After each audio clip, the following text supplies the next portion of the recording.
I personally believe.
So finally, he really tied a rag on. Tune it out 11. He really tied on a rag. He must have drank about 8 glasses of water made of the heavy, thick Drano. Yeah, I put enough in so it was thick because I was using a solder paste.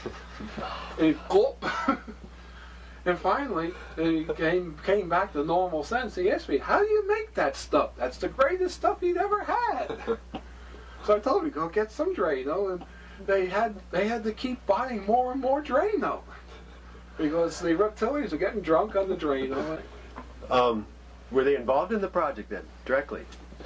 I think they were there more as advisors. Mm-hmm.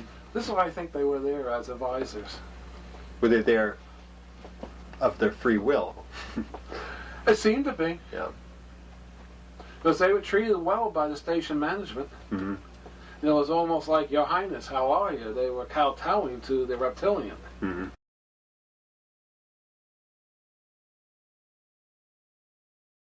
Reptilians have a mindset where they feel an obligation to seek out and destroy or assimilate all other creatures or species because they feel the reptilian life form is the most perfect representation of God or God mind.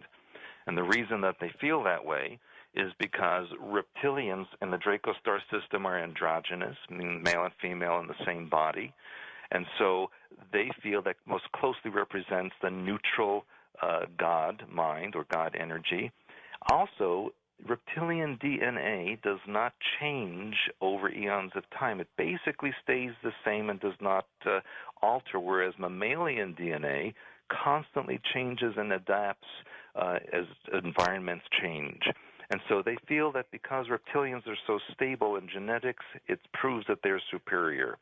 And again, I'm not qualifying this by saying this is right or wrong. I'm just saying that that's how they think. And so that would, if you know about reptilian culture and you know about the 7 species and there's a hierarchy, they don't mix together, it would make very good sense that when you colonize an area, you have separate living quarters for each of the species. And so the different species look like the very high or elite group are very tall, white-skinned reptilians with blue eyes, and they sometimes have been known to have wings on the back. Reptilian-type skin? Yes, it's not exactly as scaly as you would see on a crocodile or an alligator, but it's very rough skin that looks as if it's segmented in places. What about their faces?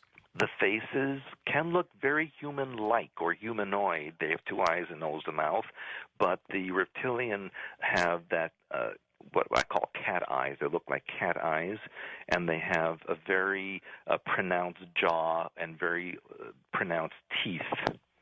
And they have very powerful bodies, especially the elite group, the top of the hierarchy.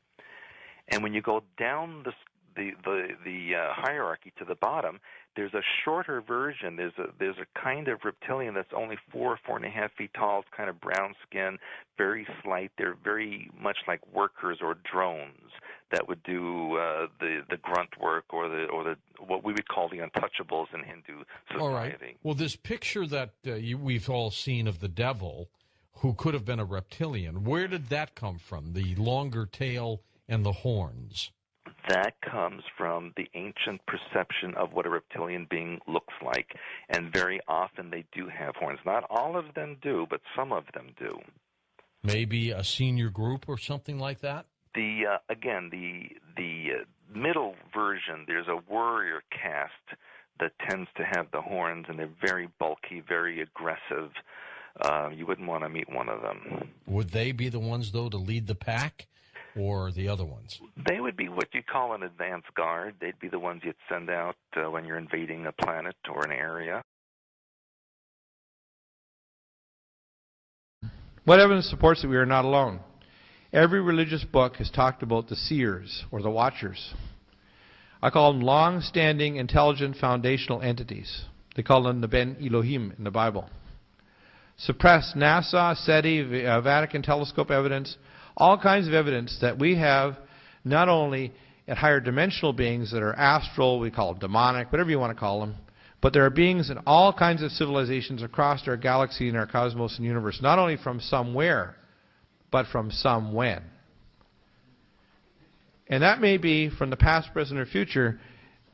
We should not limit ourselves and our minds to understanding the nature of our universe, because those who do not know, as we cross the nexus, not asking these questions is a formula for death. So it's not an optional thing. What evidence supports that we are not alone in the universe? Well, this is like the original list of the Majestic 12. And I have people, I won't go too far down the rabbit trail tonight, but I want people to understand that I have people that want to talk. But they say they don't want to destroy everybody's religion by telling them really what's going on when they go to deep underground military bases. They don't want to really destroy and terrify people to let them know that they've actually been trading human flesh, and why hundreds of thousands and millions of people disappear every year from Eastern European and America and elsewhere in the world, and South America, disappear into underground facilities, off-world bases, and other places for experimentations, genetic engineering, and as human veal. If you look at if you want to call it renditions of where people disappeared, so-called taken away by ETs, in converse to Mr. Greer, Dr. Greer, they're not all nice. There's nice ones, and there's not so nice, and then there's really damn nasty.